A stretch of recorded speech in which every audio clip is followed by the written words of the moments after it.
இட்லிக்கு மாவு அரைச்சிருப்போம் பாருங்கள். அந்த மாவை வந்து நான் ஒரு பாத்திரத்தில் எடுத்து வச்சுருக்கேன். மாவு அரைச்சி ஒரு நாள் ஆச்சு, அதனால் இட்லி மாவு வந்து நல்லா புளிச்சிருக்கு. இப்போ இட்லி மாவு கூட 1 கப் அளவுக்கு ராகி மாவு சேர்த்துக்க போகிறேன். நான் கேழ்வரகு மாவு எடுத்த அதே கப்பில் 1.5 கப் அப்படி இல்லைனா 2 கப் அளவுக்கு நீங்கள் இட்லி மாவு எடுத்துக்கோங்க, கரெக்டாக இருக்கும். நான் இன்னும் இட்லி மாவில் உப்பு, சோடா உப்பு எதுவுமே நான் இன்னும் சேர்க்கலை. இப்போது 1/4 ஸ்பூன் அளவுக்கு சோடா உப்பு சேர்த்துக்கிறேன். உப்பு தேவையான அளவுக்கு சேர்த்துக்கிறேன். தண்ணி கொஞ்சமாக சேர்த்துட்டு கரைச்சிக்கலாம். இட்லி மாவு பதத்துக்கு நம்ம தண்ணி சேர்த்து கரைச்சிக்கிட்டால் போதும். பாருங்கள் ஃப்ரெண்ட்ஸ், நான் வந்து கேழ்வரகு மாவை சேர்த்துட்டு கையில் நல்லா கரைச்சி வச்சுக்கிட்ட மாவை இட்லி மாவு பதத்துக்கு நீங்கள் கரைச்சி வச்சுக்கோங்க கரெக்டாக. நிறைய பேர் வந்து மாவை வந்து முன்னாடியே ஆட்டி வச்சுருப்பாங்க. இப்போ எப்படி ராகி மாவு போட்டு செய்யறதுன்னு பார்த்தீங்கன்னா இந்த மாதிரி நீங்கள் செய்யலாம். ஒருவேளை இந்த வீடியோ பார்த்துட்ருக்கும் போதே இட்லிக்கு மாவு அரைச்சிட்ருக்கலாம் நீங்கள். அப்போ வந்து என்ன பண்ணுறீங்கன்னு பார்த்தீங்கன்னா, இட்லி மாவு அரைச்சதுக்கப்புறமா ஒரு கிண்ணத்தில் கொஞ்சமாக இட்லி மாவு எடுத்துக்கிட்டு அது கூடவே கேழ்வரகு மாவையும் சேர்த்து நல்லா கையில் கரைச்சிட்டு வச்சுடுங்க.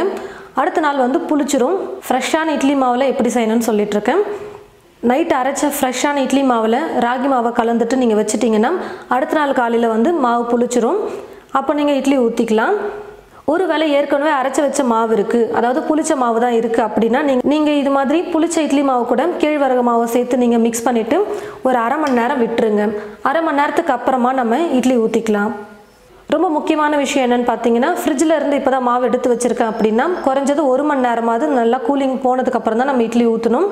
நீங்கள் ஃப்ரிட்ஜிலேருந்து எடுத்ததுமே மாவில் கேழ்வரகு மாவு போட்டு மிக்ஸ் பண்ணி வச்சுருங்க. 1 மணி நேரம் கழித்து கூட நீங்கள் இட்லி ஊற்றிக்கலாம். இப்போ நான் இந்த மாவை 1/2 மணி நேரம் அப்படியே விட்டுடுறேன். அதுக்கப்புறமா இட்லி ஊற்றிக்கலாம். மாவை கலந்து வச்சு 1/2 மணி நேரம் ஆகிடுச்சு. இப்போ நம்ம இட்லி ஊற்றிக்கலாம். இட்லி தட்டில் எண்ணெய் அப்படி இல்லைன்னா நீங்கள் துணி போட்டு கூட செய்யலாம். இப்போ நான் இட்லி தட்டில் எண்ணெய் தடவிட்டு தான் செய்ய போகிறேன்.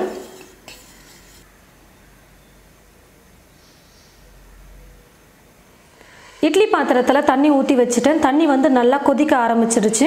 இப்போ வந்து நம்ம இட்லி தட்டை எடுத்து உள்ளே வச்சுக்கலாம். எப்போவுமே இட்லி செய்யும்பொழுது இட்லி பாத்திரத்தில் வந்து தண்ணி நல்லா கொதிக்க ஆரம்பித்ததுக்கு அப்புறமா தான் நம்ம இட்லி தட்டை எடுத்து வைக்கணும். அப்போ தான் நல்லா எழும்பி வரும். மூடி போட்டு மூடி 10லேருந்து 15 நிமிஷம் நான் குக் பண்ணிக்கிறேன். இட்லி வெந்துடும். பாருங்கள் ஃப்ரெண்ட்ஸ், இட்லி வந்து நல்லா வெந்து வந்துருச்சு. கையில் கொஞ்சம் தண்ணியை தொட்டுட்டு நீங்கள் தொட்டு பார்த்தீங்கன்னா தெரியும். ஒட்டாமல் வந்ததுன்னா இட்லி வந்து நல்லா வெந்திருக்குன்னு அர்த்தம்.